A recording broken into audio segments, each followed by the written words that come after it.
Hello everyone and welcome back to another video. Today I'm going to teach you how to reset your Samsung Galaxy Watch. Now first you want to go over to the app screen so you can swipe up from the watch face just like that. Then locate the settings app, it's over here. Then scroll and look for General. There we go. And scroll down.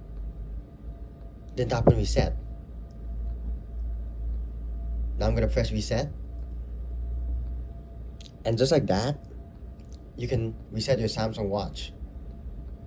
So now you can connect it to a new phone, or if you plan to give it away, trade it in, or sell it, all your personal data will be deleted. So let's wait for it and see what happens.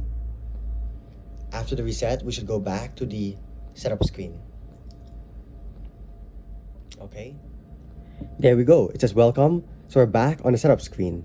So that's how you can reset your Samsung Galaxy Watch. Hope you enjoyed watching this video and found it useful. Feel free to leave a comment, question, or suggestion down below. And please like and subscribe for more, and it helps support the channel. So, thanks for watching.